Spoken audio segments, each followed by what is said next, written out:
An unidentified body is found in Extra, Alberta, the same day Airdrie resident Ruth DeGaio is reported missing. Ruth is a good friend, a reliable employee, and a devoted mother to a son, Justin. She's not the kind of woman who would leave her son alone willingly. Could the case be connected to the body in Extra? Until the body is identified, the RCMP must treat it like two separate cases. The building is scorched from the fire, but only the body is burned.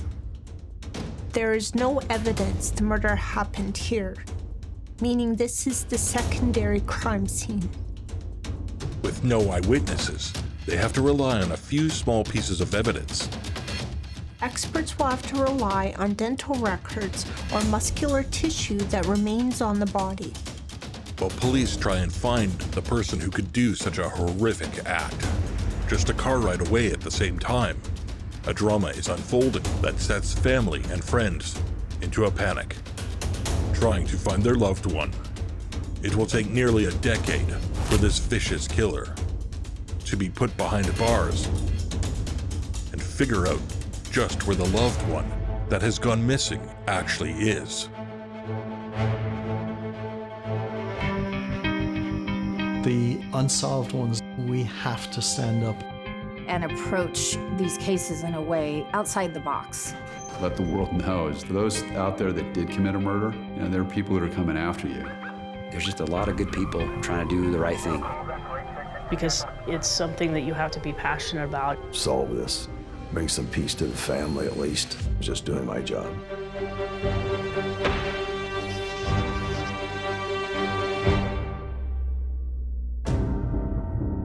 It's January 8th, 2006 in Extra, Alberta.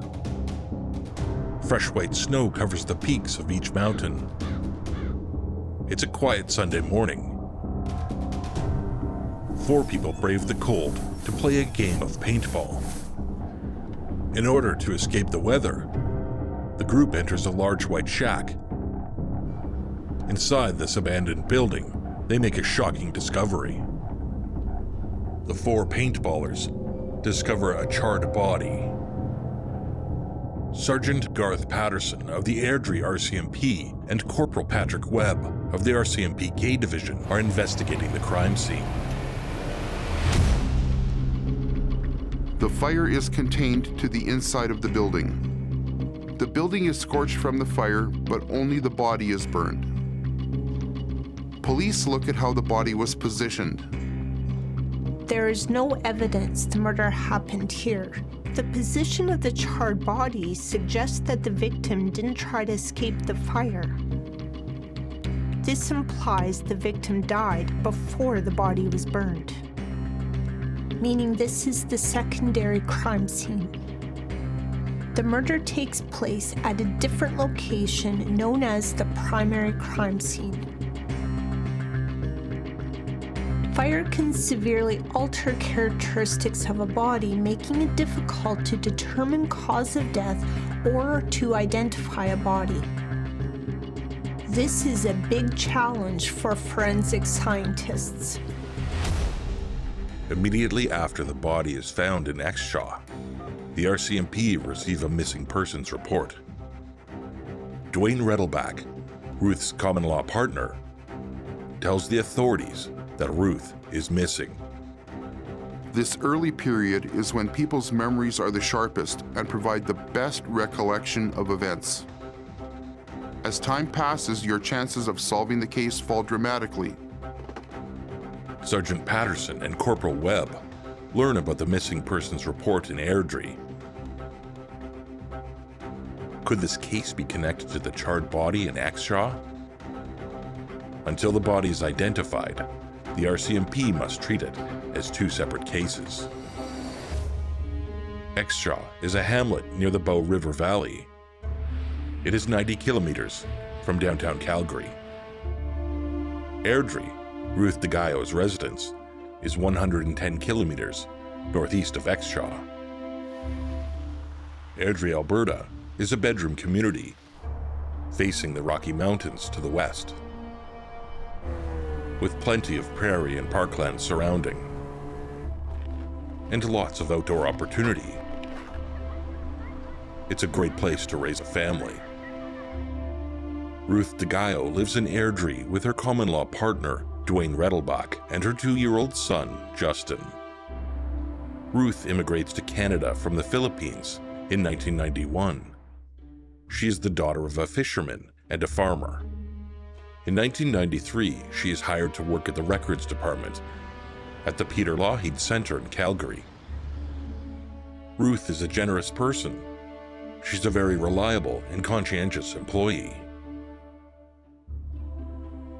Ruth grew up in a low-income household.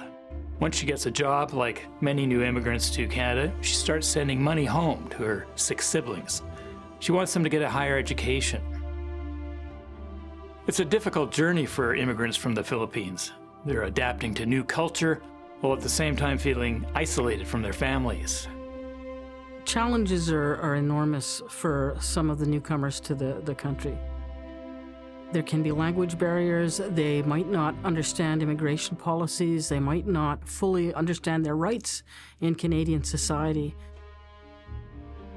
In 1999, Ruth meets an electrician named Dwayne Rettelbach on the internet. They begin dating and later move in together. Ruth wants to have a family of her own in Canada. She's eager to have a stable home, a partner, and a child. She dreams of becoming a mother. Ruth is also a devoted Catholic, and eventually, with Dwayne, has a baby named Justin. Ruth loves Justin. They have a special bond. She embraces motherhood.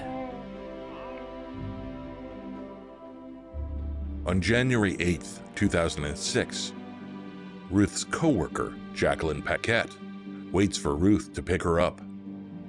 Ruth is never late. She is getting nervous. She contacts her other colleague, Marilyn Taves. They're worried something has happened to her, and she may need assistance. Ruth has always been a hard-working and conscientious employee who would never not just show up like this. She also would always get back to her friends when they call. Something doesn't seem right. It's just not like Ruth to do something like this. Marilyn and Jacqueline know that something is horribly wrong. They both decide to look for Ruth in Airdrie and Calgary. Meanwhile, Dwayne Rettelbach is cooperative with police. He tells Sergeant Patterson and Corporal Webb that he doesn't know what happened or why she would have left. Sergeant Patterson and Corporal Webb informed Dwayne that a body earlier that day has been found in Exshaw. When Ruth is reported missing, everyone is devastated. She's a kind person and a beloved member of the Airdrie community. And she's a loyal co-worker. Everyone feels a huge loss. Jacqueline and Marilyn search for Ruth everywhere. They come up empty-handed. They decide to go to her house. Dwayne tells them that he filed a missing persons report that morning. This has gone from bad to worse. They go to the RCMP station to see if there's any information. The RCMP officer asks them if Ruth would ever run away. Jacqueline and Marilyn are both adamant that Ruth would never leave her son Justin. This is completely out of character for her. Marilyn explains that Ruth is in good spirits before her disappearance. A few days earlier, she spends the day with her family. They have a great time together.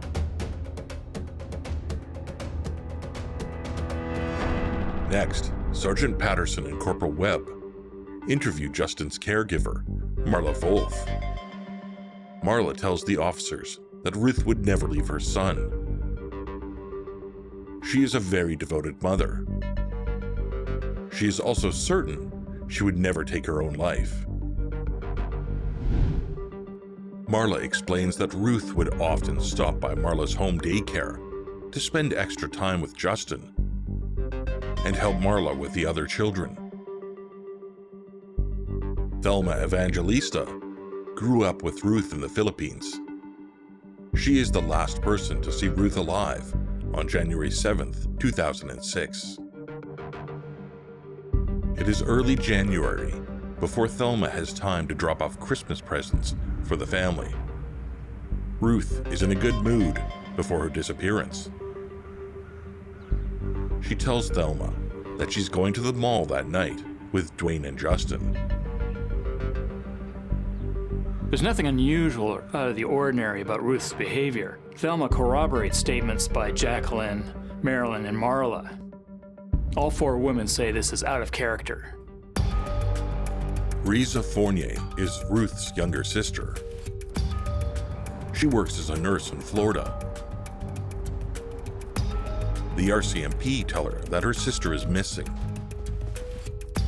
They also inform her of the unidentified body in Exjaw. Riza has a bad feeling that the body is her sister Ruth. The forensic experts will look for any personal items or other forms of identification. They will also look at height, weight, surgical scars, tattoos, and dental records. Unfortunately, they didn't have any identification on them. Experts will have to rely on dental records or muscular tissue that remains on the body. 6 weeks later, on February 16th, 2006, the RCMP positively identified the charred body as Ruth DeGaio. The case has shifted from a missing persons to a homicide. Dwayne Redelbach breaks down in tears and tells officers he just wished she would come home and he's having a hard time functioning at all. He gives RCMP a list of suspects.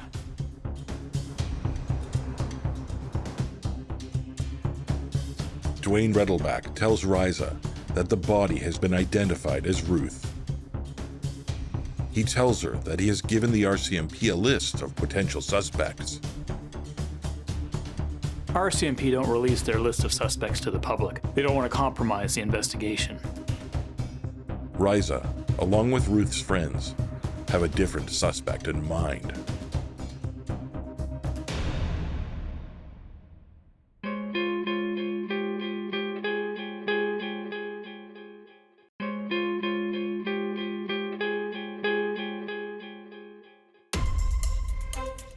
Ruth DeGaio starts a new life in Canada in 1991. She's in a common-law relationship with Dwayne Redelbach and a devoted mother to her 2-year-old son, Justin. Ruth loves Justin. They have a special bond. She spends all her spare time with him and would do anything for him. On January 8th, 2006, Ruth DeGaio is found dead in Exjaw, Alberta. The body is severely burned and unrecognizable. Everyone is devastated. She's a kind person and a beloved member of the Airdrie community. Everyone feels a huge loss. Dwayne Redelbach breaks down in tears. He gives RCMP a list of suspects. Riza, along with Ruth's friends, have a different suspect in mind. In March 2003, Ruth is pregnant with Justin. Dwayne is driving the car and Ruth is in the passenger seat. Dwayne and Ruth are rear-ended by another car. Unfortunately, the fetus is permanently damaged. A car accident is a significant threat to a fetus because the brain is vulnerable. If there is a loss of oxygen or blood flow to the baby, damage to the brain can happen rapidly. Because of this, many babies are born with permanent disabilities. 1 month later, Justin is born prematurely. Shortly after Justin is born, he suffers a stroke. Justin is diagnosed with cerebral palsy. He has incomplete gestation and permanent loss of his physical and mental capacities. Cerebral palsy is caused by brain damage. It affects muscle tone, posture, and movement. A child in Justin's case will be behind in developmental milestones and need additional support. Ruth is determined to give Justin all the support and love that he deserves. That's why Ruth's friends and family know she would never leave him. Investigators have many consistent statements from family and friends that Ruth DeGaio would never leave her son voluntarily. With no eyewitnesses, they have to rely on a few small pieces of evidence. Ruth's body is found 110 kilometers from her home in Airdrie. Could she have been kidnapped and then murdered? Police seize the physical evidence, photograph the scene, and create possible scenarios of what could have happened. They conduct interviews and find out if someone was threatening the victim before the murder. They must form a good hypothesis to build a strong case. When Dwayne Rettelbach receives the news that Ruth is dead, he immediately points his finger at other people. Dwayne tells the officers he doesn't know who did this, but he provides them with a list of suspects. He makes claims of unusual activity at the home. Several weeks before Ruth's death, Dwayne claims that they have a number of suspicious calls. No one else mentions that Ruth received suspicious phone calls or threats. This is not common knowledge among her friends and extended family. Several months later, the RCMP do not have enough evidence to make an arrest. They decide to put out a Crime Stoppers reenactment video. Unfortunately, this leads to a dead end. No one besides Dwayne mentions a suspicious person lurking around Dwayne and Ruth's home. The only person of interest that the police name publicly is Dwayne Rettelbach. Dwayne Rettelbach is publicly named as a person of interest. He keeps insisting that he doesn't know what happened to his partner. Intimate partner violence accounts for about 25% of violent crimes in Canada. Many of the women who are killed by their partner are killed at home. Police want to focus on the partner first and hopefully rule out this possibility. The RCMP and Ruth's friends and family all had their suspicions of Dwayne Rettelbach. He quickly becomes the lead suspect. On February 10th, 2006, 6 days before Ruth's body is identified, RCMP officers pay a visit to Rettelbach's home.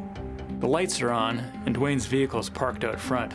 They're clear signs that someone's at home, but no one's answering. Friends report the same thing. This is very out of character. Dwayne is becoming more reluctant to cooperate and meet with police. Sister Lucille Field is Ruth's friend and confidant.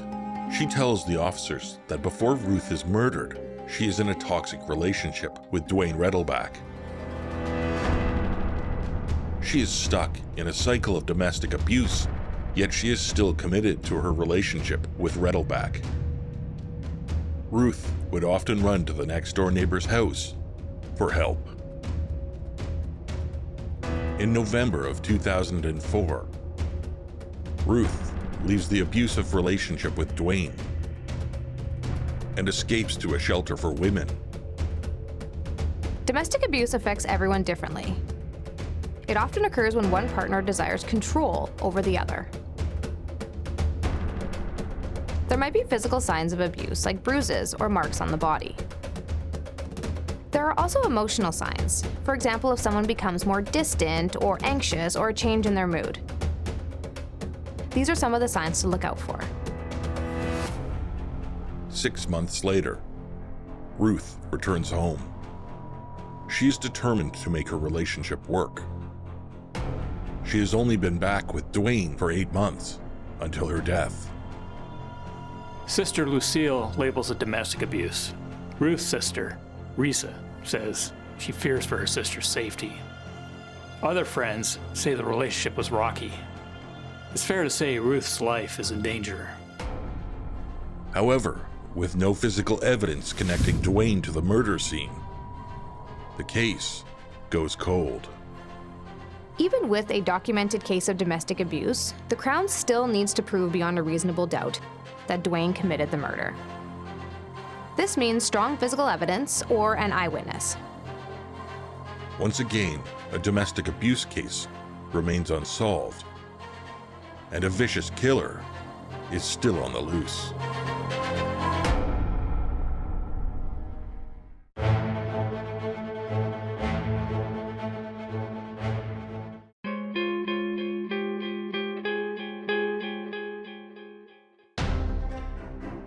Ruth DeGaio is found dead in Exshaw, Alberta.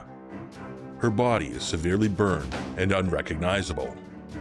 Although Ruth and Dwayne reconcile in May 2005, friends and family still fear for her safety. They know the relationship is rocky. Risa Fournier, Ruth's sister, suspects Dwayne from day one.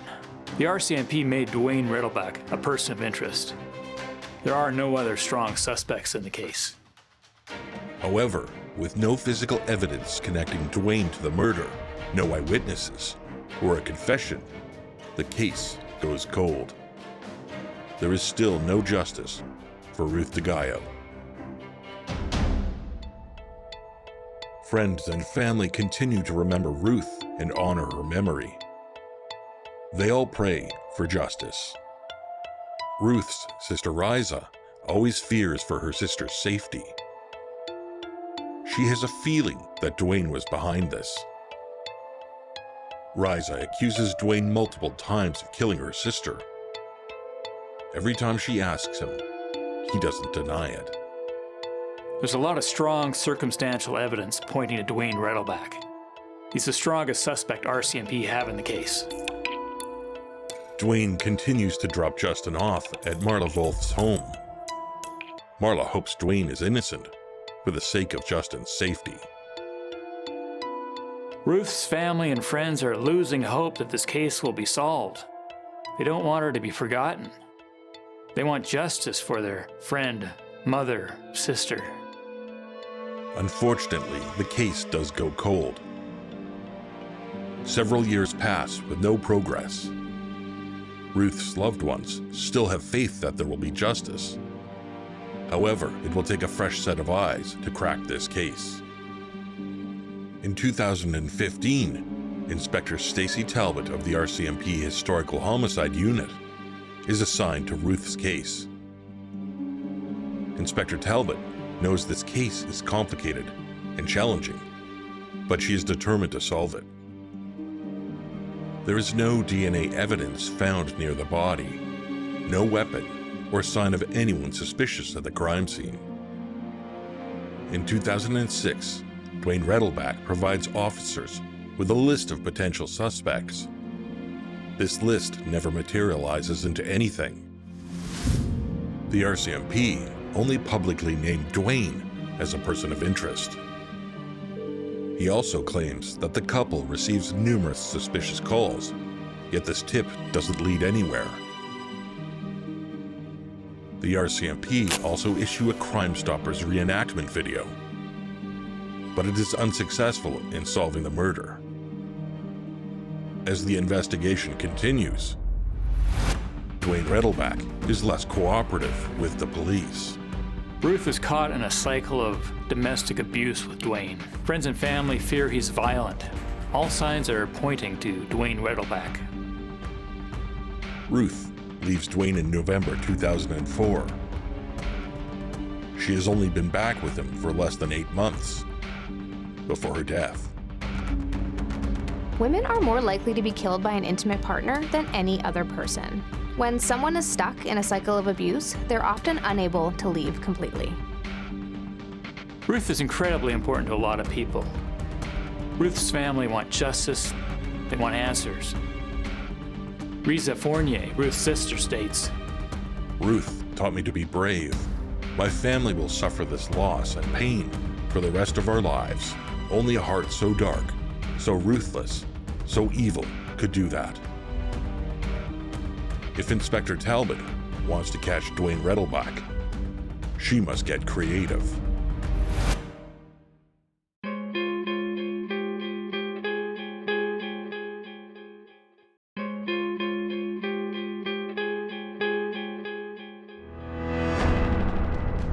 Ruth DeGaio's body is found in Exshaw on January 8th, 2006.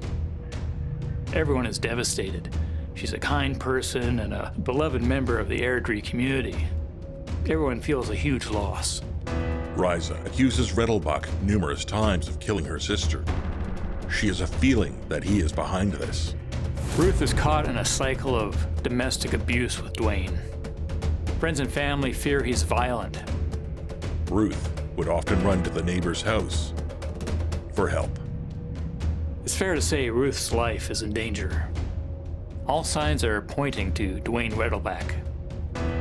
In November 2004, Ruth and Justin leave Dwayne Rettelbach, staying in a women's shelter. In May 2005, Ruth moves back in with Rettelbach.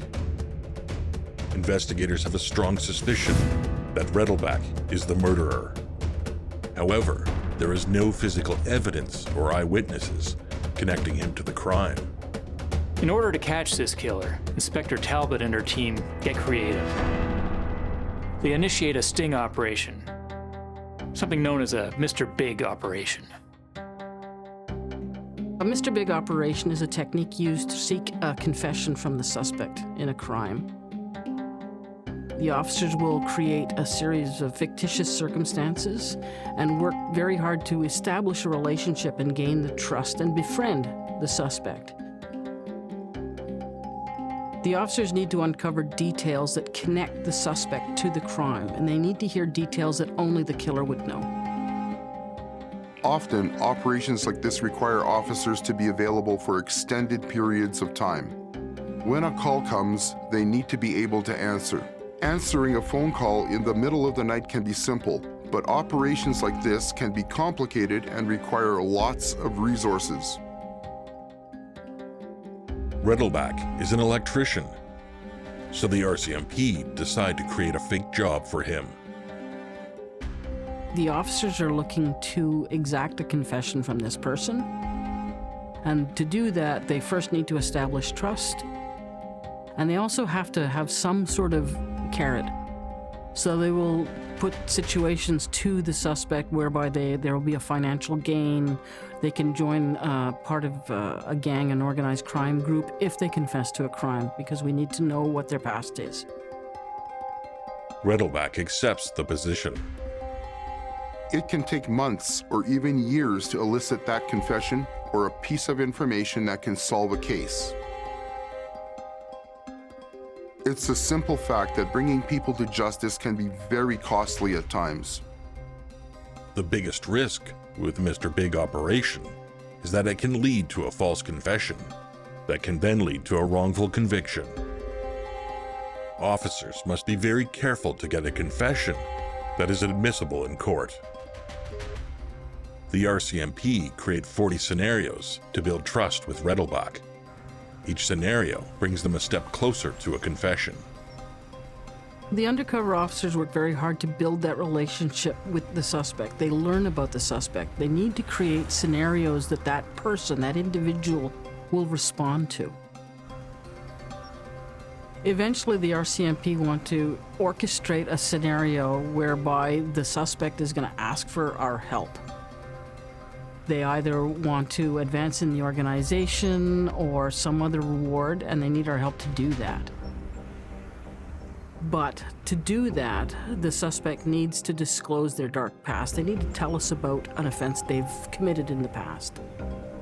And once you've had that conversation, it's documented meticulously. That's why Mr. Big operations, while often costly and controversial, are so vital to solving a case. The RCMP spent a significant amount of time and resources on the case, carefully setting up Rettelbach in the Mr. Big operation. Meetings, conversations, phone calls, jobs are all arranged to make Rettelbach feel comfortable in who he's dealing with. All of which takes time and resources. It can be costly. In August of 2015, finding justice for the victim, Ruth DeGaio, is priority. And the entire Mr. Big operation finally pays off when Rettelbach opens up to officers. In a bar, Rettelbach is feeling confident that he can open up to those around him, as the undercover officers have built a strong rapport. Rettelbach is finally ready to talk about his deceased wife and her murder. On the night of January 7th, 2006, Ruth wants to go to the mall, but Rettelbach wants to meet a friend for a drink. The argument is very heated. Rettelbach is furious. He starts choking Ruth until she falls limp.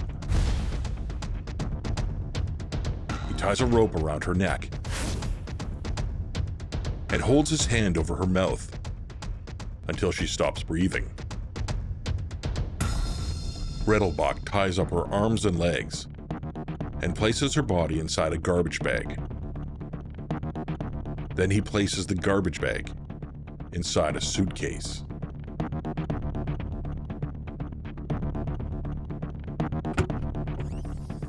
Rettelbach places the suitcase in the trunk and then brings gasoline, which will be used to burn the body later. He leaves their son Justin home alone. Rettelbach meets his friend for a drink, leaving Ruth's dead body in the trunk of the car. Once Rettelbach leaves the bar, he returns home to check in on Justin. Then Rettelbach drives for over an hour to Exshaw, the body still in the trunk. Once Rettelbach arrives in Exshaw, he decides to place Ruth's body in an abandoned white shack.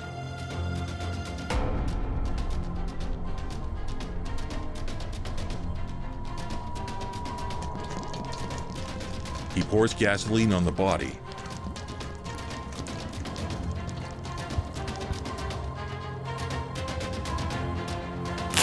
and lights it on fire.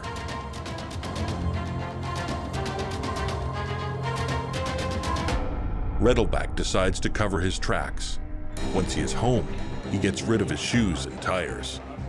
Rettelbach tells the undercover officers that the flames were at least 30 feet high. RCMP finally have a confession. Dwayne Rettelbach finally admits to killing his wife, Ruth DeGaio.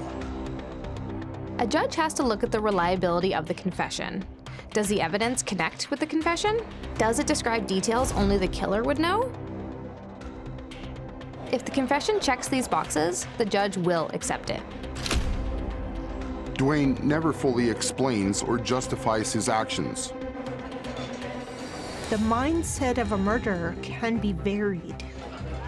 Some can be methodical and calculating, while others act on rage or emotion, giving little thought to what they are doing. While Rettelbach attempted to dispose of Ruth's body in a way that she wouldn't be recognized, he ultimately failed. The authorities, with a little bit of time, could identify her. The gasoline fire ultimately didn't hide the identity. Given time and forensic tools, it was still a horrible desecration, compounding the tragedy. Dwayne never explains why he put the body in the white shack. We will never know all the details. The RCMP finally have their confession.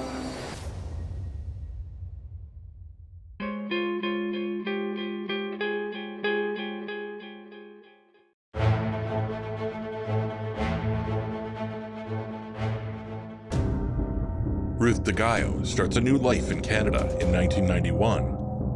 She's in a common-law relationship with Dwayne Rettelbach and a devoted mother to her 2-year-old son, Justin. Ruth loves Justin. They have a special bond. She spends all her spare time with him and would do anything for him. On January 8th, 2006, Ruth DeGaio is found dead in Exshaw, Alberta. Her body is severely burned and unrecognizable. Everyone is devastated. She's a kind person and a beloved member of the Airdrie community. Everyone feels a huge loss. Dwayne Rettelbach breaks down in tears. He gives RCMP a list of suspects. Ruth's sister, Riza, knows something is terribly wrong. There was previous violence in the home at the hands of Dwayne Rettelbach. And Riza accuses him multiple times of killing her sister.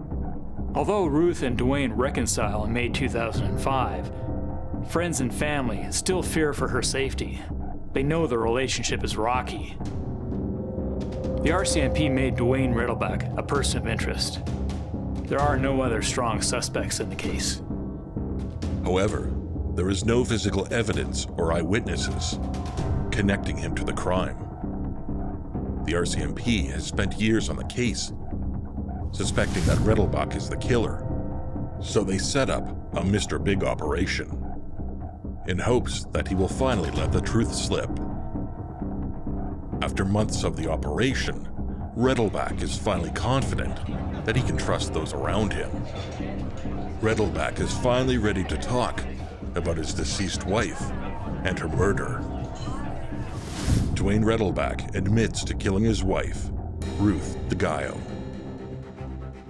The RCMP finally have their confession. A judge has to look at the reliability of the confession. Does the evidence connect with the confession? Does it describe details only the killer would know? If the confession checks these boxes, the judge will accept it. On September 11th, 2015, the RCMP finally arrests Dwayne Rettelbach. He's charged with second-degree murder and indecency to a human body.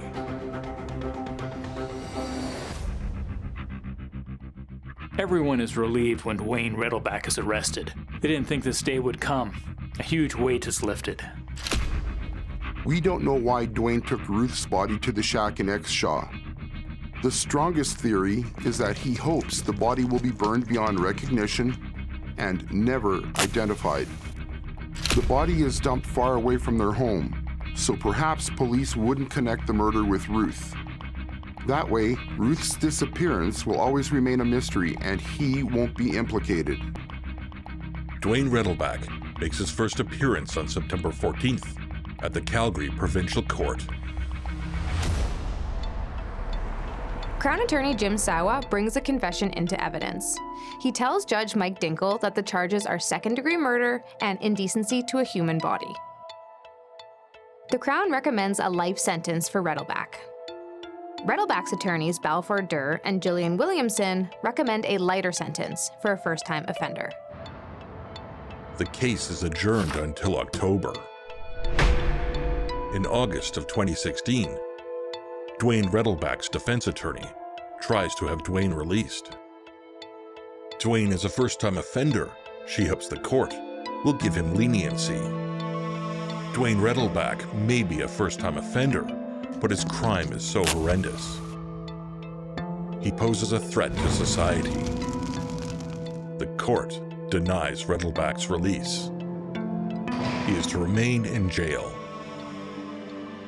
On February 23, 2017, the Crown Attorney and Rettelbach's defense reach a plea agreement. It states that Dwayne Rettelbach pleads guilty to manslaughter. This reduces his sentence from a life sentence to 15 years plus credit for time served. The judge accepts the joint agreement. Second-degree murder is planned or deliberate. The Crown Attorney has to prove that Mr. Rettelbach intended to kill Ruth DeGaio in 2006. However, manslaughter, under the Canadian Criminal Code, can be an act committed under the heat of passion. The Crown would have an easier chance of proving that this was an accidental death, rather than a deliberate act of murder. Riza Fournier reads her victim impact statement. Riza addresses the court and Dwayne Rettelbach directly. She states, "This is the moment that we've been waiting for after almost 11 years, praying day and night, months after months, years after years, for this day to come."